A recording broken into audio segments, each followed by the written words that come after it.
Welcome back, everybody. If you're new, my name's Nicholas, and this is Investing Against the Grain.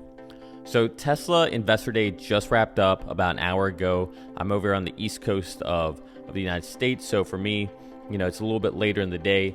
What I'm going to try to do is make a video as detailed but as efficient as possible. So we're going to cover the main topics that I thought were interesting. I'll share my notes. I was taking notes throughout the whole thing, and we'll just go over it, and I'll give my 2 cents on everything, and then we'll wrap it up at the end.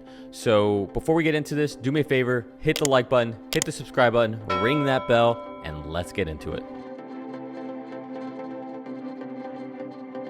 Tesla Investor Day started off with some basic housekeeping items and different things that as shareholders we could vote on, things we want to change or not change. And in reality, the majority of it, in my opinion, was just a bunch of bitching by people. So I think the best way to really sum up everything that happened there would be just to hear what Kanye West thinks in general about these types of things. So let's hear from Kanye. If Elon has a bad week, we have a bad life. Leave that man the fuck alone. Okay, so all jokes aside, now that we got that out of the way, let's talk about the actual interesting things that we learned during Investor Day. So here are my notes, and let's go through them together.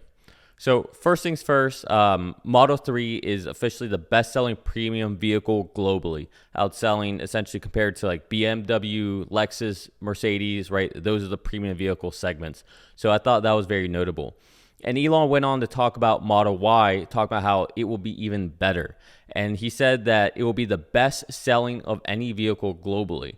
And this will essentially come in two phases. So first, he mentioned that, it's all, dependent on Berlin and Austin coming online and ramping up. But he said by revenue, the Model Y should be the best selling vehicle in the world in 2022.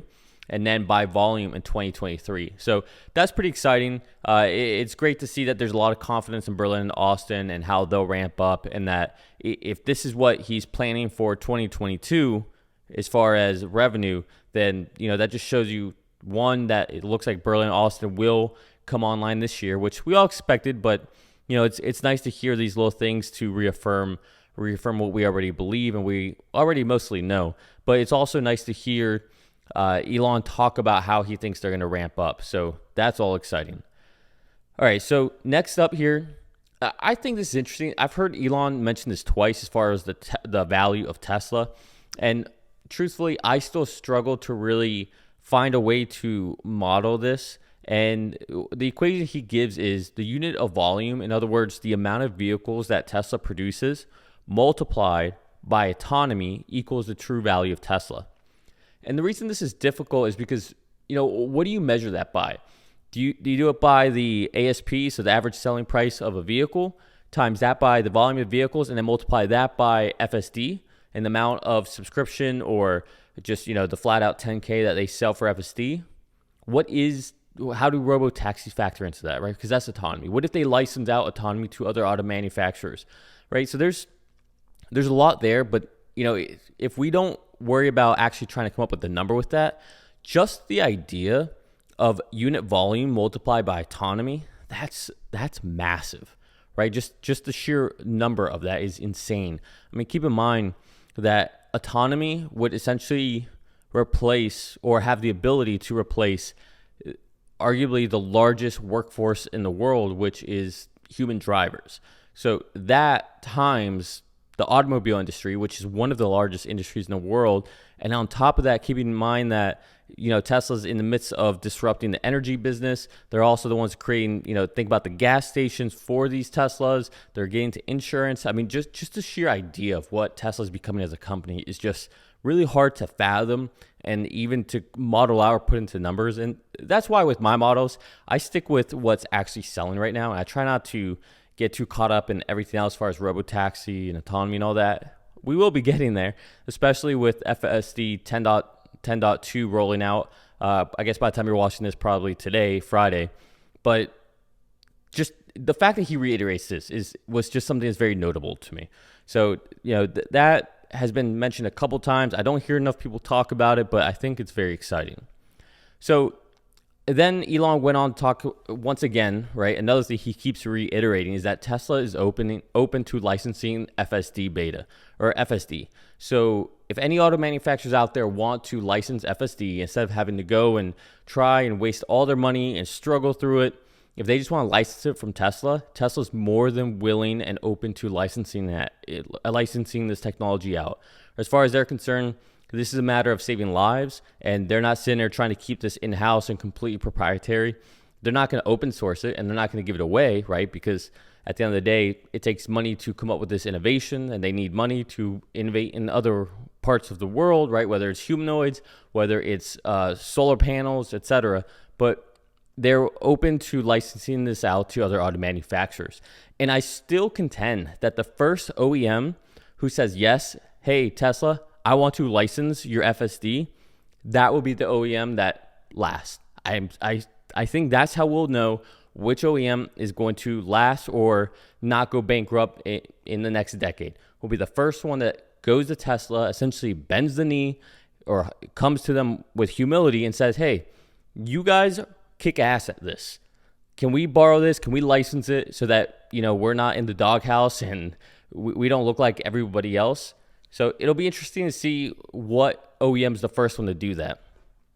All right, let's continue here. So Elon mentioned how Tesla's essentially doing the impossible. And what's that? They're lowering their ASP, so their average selling price is coming down, while at the same time, they're growing their margins. Okay, this is supposed to be the other way around. As you lower your ASP, your average selling price, your margins normally go down. Instead, as the selling price goes down, Tesla's becoming more efficient with the way they build, the way they manufacture, and their margins are growing. And they're growing quickly. So this is incredible. This is something you rarely see from any company. Like not even the likes of Apple, any company, do you see something like this? So this is very impressive. Let's see. All right, cost pressure. So Elon talked about how cost pressures are leading to higher vehicle prices. As we all know, recently Tesla raised the price of several variants of the Model Y and the Model 3. And Elon attributes this to just the cost pressures from supply chains. So obviously someone has to pay for this. It has to go back onto customers at some point. I'm sure Tesla's eating some of these costs. But at the end of the day, this is temporary, Elon stressed, and that their goal is they want to reduce prices. As you can see, I wrote here, right? And that's a direct quote. They want to reduce prices, that this is temporary. So I thought that was exciting. That's great news for people who might think that Tesla is just trying to, gouge people because of a supply-demand thing. I really don't think Tesla's increasing their prices just because they have such a crazy amount of demand that they can do it. I mean, theoretically, they could raise that a lot more. But I think they're just trying to raise it enough to break even or have just a wash for how prices are going up in general in their supply chain. So I think that's positive, holistically. Let's see what else we have here. Okay, battery suppliers. So he talked about how some battery suppliers reached out to Tesla, especially with the 4680, saying, hey, is this something we need to worry about? Are you essentially trying to phase us out? Are you just trying to vertically integrate everything so you won't need our batteries? And fundamentally, probably for like the 10th time I've heard Elon say this, no. Our batteries that Tesla makes in-house, the 4680, are supplemental to the battery providers that they currently have partnerships with. In other words, Elon, to quote him, right? He said this on earnings call. He said this at Battery Day. He said this at Investor Days. I think he even mentioned it during AI Day. He said it over and over. Okay, he's repeated himself many times. If you make the battery, make as many batteries as you possibly can, Tesla will buy them all. Everything you make, Tesla will buy every single last one of them. With, of course, an asterisk, as long as it's at a reasonable price, right? If you try to, get one over on Tesla or try to rip them off, they're not going to buy it. But, aside from any kind of nefarious act, if you build the batteries, Tesla will buy them. The 4680 is just supplemental, okay? It's to help bridge a gap because even if you make all the batteries you can, battery suppliers, and Tesla makes everything they can, there's still going to be a deficit of batteries. So they need more and more batteries. This is not about phasing out their suppliers. So I think Elon stressed that very well. All right, so this is exciting. Giga Shanghai now exceeds Fremont with vehicle production. This is a very amazing, kind of cross on a graph, right? So Fremont for the longest time was leading the way. Shanghai was slowly ramping up, but it seems, that Shanghai has finally overtaken Fremont. Now, what's also interesting though is Elon talks about how Shanghai is not only best quality, lowest price, but also the least amount of drama. Now, I think with recent events that we've seen lately and, things that have happened with California in general, just as a state, and the effects it's had on Tesla and the arguments Elon's had, just everything, the whole narrative with anything to do with California, Fremont, and Tesla within the USA recently, I think that is what we're seeing here when he says the least amount of drama. So that's I thought that was kind of a funny little side comment about things that he probably shouldn't be talking about just because he'll just get in trouble. But I also thought that this next comment was very interesting. They hope to increase Fremont by 50% output. So if Fremont right now is about 600,000 vehicles, is what they're rated at, that puts it at about 900,000. And so if we think about that, 900,000 for Fremont, and if we think Shanghai will probably, I would think Shanghai can at least do what Fremont can do. So let's just assume that. So that would be 2 million alone between Fremont and Shanghai.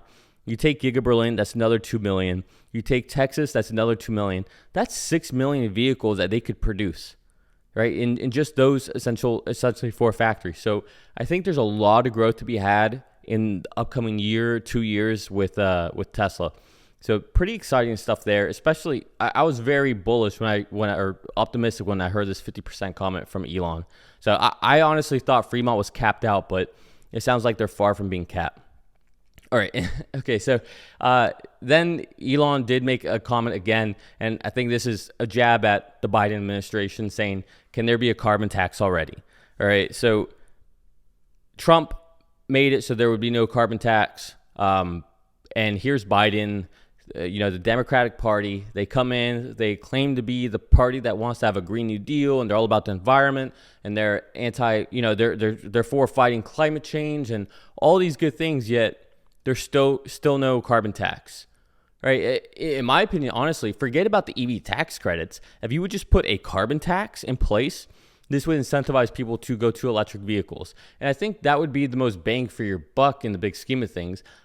I have my own opinions about the tax credit. I think it goes too far. I think it's too much. I don't think you need to incentivize people with that amount of revenue or amount of credits to get a vehicle. Now, I'll use it. If you're going to give it, I'll use it. I'm not an idiot here, but I do think that you don't have to go that much. I think a carbon tax would suffice just enough, especially since the average selling vehicle right now, ICE or electric, doesn't matter, is $43,000 in the US.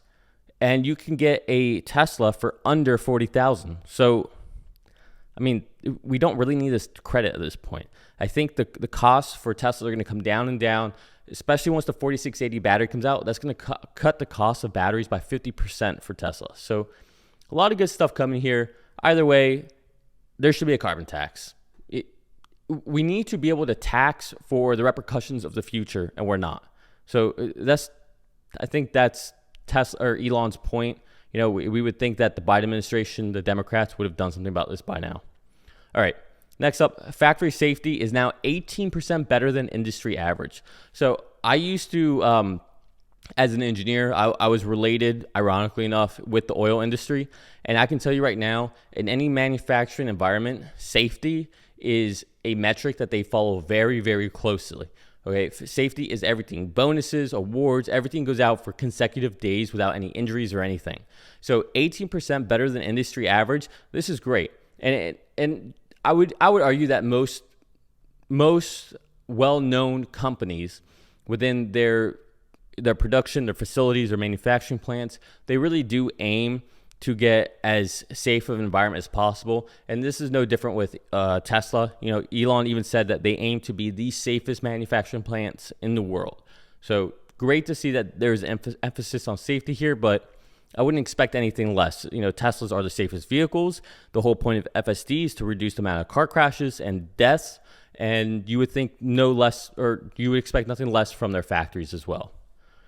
All right, AI Day. So he talked about AI Day, and it was interesting to hear him talk about this because it sounds like the main impetus for AI Day, one, it was obviously to recruit, but it was also to change the perception of how Tesla was viewed.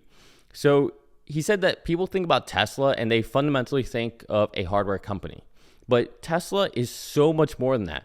They're a very heavy and deep software company. They have a lot of software engineers, and they're also a very deep AI company. And I think that's a lot of what we saw with the neural nets, what we saw with FSD, Andrej Karpathy's presentation, and then, of course, what we saw with the humanoid. So this is what Tesla wants to be known as. More than just a auto company, more than just a hardware company. They want to be seen as a deep software AI company. And I think that definitely came across during AI Day, that they're more than just that, right? They're essentially a robotics company, as I wrote here. Now, what was interesting is they showed a chart, a graph of applicants after AI Day. And, I think Rob Maurer had up that it was 100 times greater as far as, so a few, 10 times order of magnitude. But essentially, if you looked at the chart, the line, it just looked exponential. It was straight up, right? They got an immense amount of applicants after that day. So it shows that it was, a good move, and it worked to, their goal was to recruit, and it worked. All right, so arguably the biggest news of anything, I mean, you probably already saw this on headlines. It's official. We all thought this would happen, but Tesla's new headquarters is officially Austin. So, congratulations to Tesla. I think we all saw this coming. It makes sense in the bigger scheme of things. He talked about Fremont. Fremont can only get so big. He used the reference of a fishbowl, right? Where, they can, they're kind of hitting up against the walls of the fishbowl. And with Austin, there's just so much room to grow. There's so much land. There's a lot of potential there. This is a great time to plug this. So I'm probably going to do an extra little video on Saturday. I normally don't do any videos over the weekend, but there's another company that recently moved their headquarters, and I want to talk about that because there's something very interesting that relates them and where I live. So keep in mind for that. That'll probably come out on Saturday. But anyways, going back to Tesla and moving to Austin, although he mentioned this, how they can grow a lot in Austin and that they're moving their headquarters there, he again emphasized that Fremont will still grow. They're still going to grow. They still plan 50% more. They just built another a mega pack factory there. So California is going to continue to grow, right? They're not moving away from California, reducing the amount of people, workers, factories, anything of that nature. They still want to grow. They're still ramping it up. They're just moving their headquarters. That's it. All right, so then we got into some of the sillier questions, is the way I would say it. One of the questions that we voted on was whether or not there'd be a stock split. I voted yes for this one, right? Yes to have that question asked. I don't want a stock split personally, but Elon even said no stock split yet. The only reason I don't want a stock split yet is just because I think it's too soon. A stock split could be great in some ways. It could be bad in other ways. There's a lot to it, but I just don't think there's a need at the moment for a stock split. It's only about $800 a share. I know that sounds like a big number, but there's so much volume that's still coming in and out. I don't think that's a barrier to entry. And these days with platforms like Robinhood, where you can get certain fractions of shares, I don't think a $800 price on the stock is a barrier to entry, because anyone can go buy a fraction of a share and it would serve the equivalent of a stock split for that purpose. So I would understand if we were still living in an era where you couldn't buy fractions of a share, and so you're kind of creating this barrier to entry for retail investors who maybe are younger or don't have as much cash flow. Okay, that makes sense, but that's not the case in 2021. So I think it's premature for a stock split. Now at 3, 4, 5,000 a share, Yeah, okay. At that point, I think it could make sense. All right, anyways. In Tesla land, it takes longer to make a factory than to get it into volume production.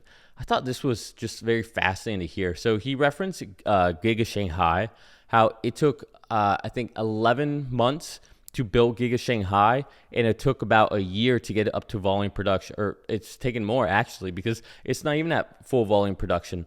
Now, well, maybe you could, I guess it depends how you define it. It does have volume production, but still ramping up. So the volume is going to increase moving forward. But I think his point was that, we are so efficient in not only building, but we're also so efficient at ramping up that, it's just something that's amazing to see. It's kind of a marvel in its own. What else do we have here? 4680 volume in Texas by 2022. Somebody asked if 4680s would be produced and start production within Giga Texas this year. He said that volume production 2022. He was asked about new factories. So I know a lot of people in a lot of their models have speculated about new factories to open. And he said they might start looking in 2022 and make a decision 2023. Here's my take on it. So I used to think that they would make, they would get more factories in the same continent. So like maybe another factory in Europe would be in UK. Maybe another factory in the Far East would be in India. Maybe a factory in Brazil. Maybe another factory in the United States. But now what I'm thinking is that maybe that's not their plan. Maybe what they end up doing is expanding their current factories. So instead of going to India, maybe you expand Shanghai. Maybe you expand Giga Austin. Maybe you expand Giga Berlin, which that might be impossible or a headache. But maybe that's the bigger goal. It's just to expand those factories, add more lines. We'll see. But either way, I do think there will be more factories that are built. I could see one in India for something like a bus where you can have mass transit. Russia, I think Elon has kind of a love affair with doing something in Russia. I think he's had something there for a long time. Will it happen? I don't know, but I do think it's something that interests him. No dividend. So I thought this was just an absolutely stupid question. You want arguably the most innovative company in the world who is just now really starting to make some profits to start giving out a dividend? This is just dumb. All right? Like Tesla should be doing absolutely nothing but taking that money and throwing it right back into innovation. All right, we still have the Cybertruck. We still have 4680s. They're probably working on their own solid state battery in some form or factor or something. They have other plants or other manufacturing plants to create other gigafactories. They have more, mega packs, solar, right? Solar roof's not done. They have the humanoid. They have FSD. They have Dojo as a service potentially. I mean, there's just so many other domains that they can invest in. Plus another one, which we'll talk about at the end here. But Tesla is by far nowhere close to being ready to offer a dividend. The only time you offer a dividend is when you run out of things to invest in, or when you can't innovate anymore. You've just run out of ideas, a la Apple. Okay, I mean, let's be honest. When was the last time Apple came out with anything great? The iPad? After the iPhone, after the iPad, the next best thing that's come out that wasn't, just an evolutionary product was the AirPods. Which, don't get me wrong, I have AirPods. I love them. I love my Mac. I love my iPhone. But Apple hasn't really innovated or come out with a revolutionary product in over a decade. So Tesla does not have an Apple problem. They have so many things that they can invest in, so many other goals for innovation. I think for Tesla, it's endless. They're a true engineering company. They're not a one or two trick pony. They have a lot of ideas. So again, dividends, in my opinion, stupid. All right. I stressed it. In, I think, my last two videos. Long-term advantage is manufacturing. Elon said it again. Eventually, everybody will have batteries. Everybody will have electric vehicles. Everybody will have autonomous vehicles, whether they license it from Tesla or, They come up with something else on their own. Who knows? I doubt it, but maybe. But what will set Tesla apart, head and shoulders from anyone else, is that Tesla will be the best in the world at manufacturing. You can see it here. Long-term advantage is manufacturing. He said at Battery Day. He said it here again. I'm telling you, this is the difference. This is why their gross margins are probably going to exceed 30% this next quarter. Whereas you have companies like Volkswagen who are talking about doubling their revenue by 2030 and maybe hitting 12 to 14% in margins. And meanwhile, Tesla in 2021 is looking at 30+% in margins, right? Not even close. Not even close. All right. Eventually, they plan on making a vehicle in every segment. But I thought, so it was a question about the bus, the VW bus. But what was interesting is Elon said that eventually they'll have a vehicle, or they'll make a vehicle in every segment. But what he said also was one variant in every segment.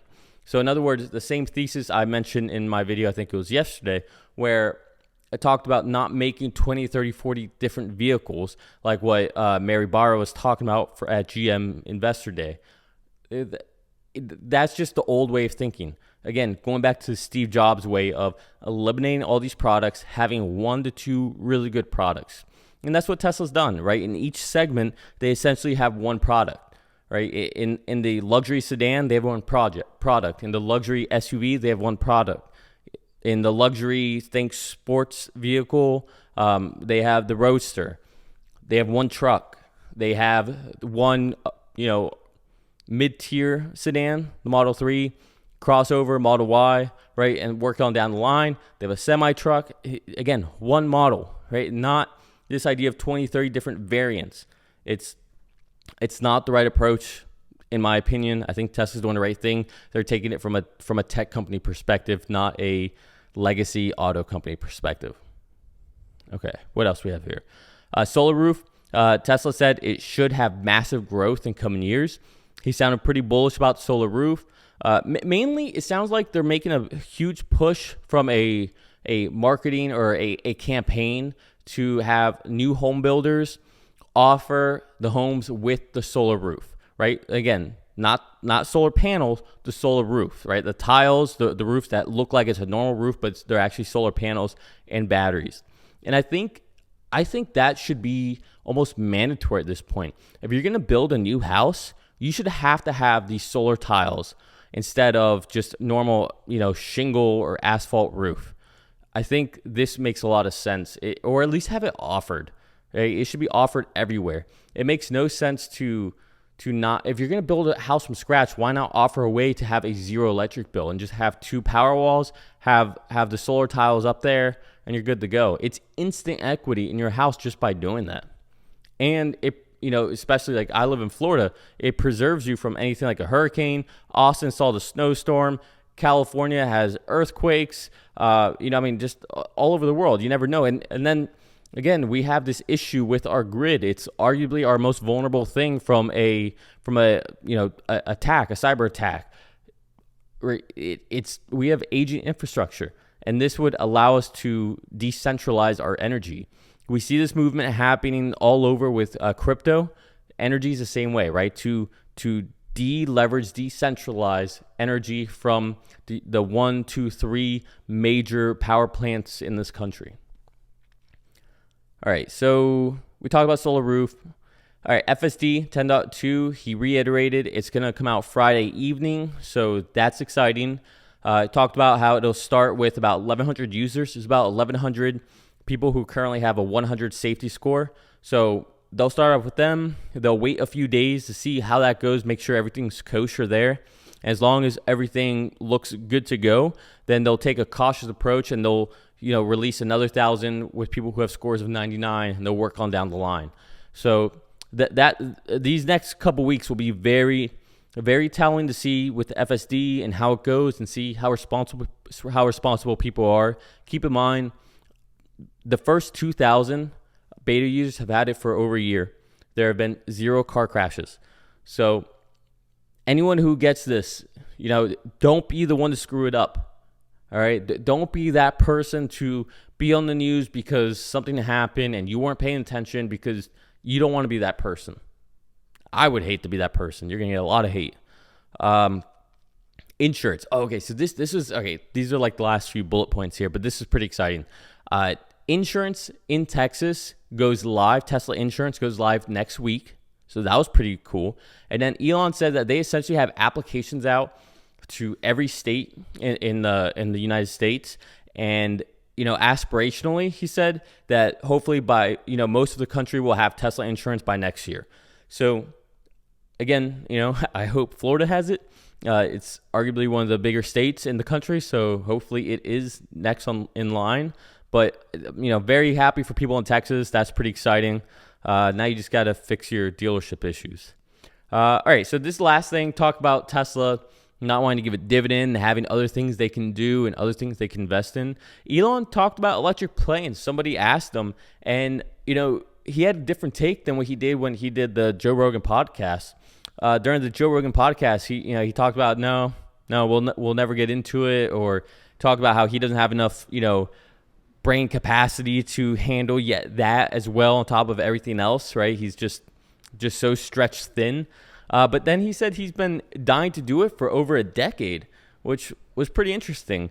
And he did talk about the limiting factor, or I guess the local maximum to electric planes, and it's purely battery density is still an issue, but I think by something like 2030, when, you have Teslas everywhere, the energy storage is probably going crazy. We probably have robo-taxis, full self-driving is going all out. We've got Solar Roof finally, working and being successful. They probably have like the kinks worked out on that, and installs are going smoothly. Well, then, Elon's going to need a project to do with Tesla, and if the humanoid isn't taking all his time, who knows? Maybe Tesla starts making airplanes. That'd be pretty cool. I'm sure the battery technology will be there by then. So to sum it up, at the beginning, Kanye West covered that pretty well on what was discussed there. And then, we just went over everything here. So I think some exciting stuff here. A lot of this stuff we knew, but it's good to hear Elon reiterate it. Some other exciting stuff too. Some clarity on things like the factories, right? That's always good stuff to know. Glad FSD still coming out. Insurance in Texas, that's very excited. No dividends, no stock split yet, but a lot of good stuff. I thought it was a pretty decent investor day, pretty much on par with what we've come to expect over the last few years. So we're going to leave it there. Thanks if you watched this to the end. Really appreciate it. Help us out. Hit the like button. Hit the subscribe button. Ring that bell. I love you all. Hope you enjoy this. Peace.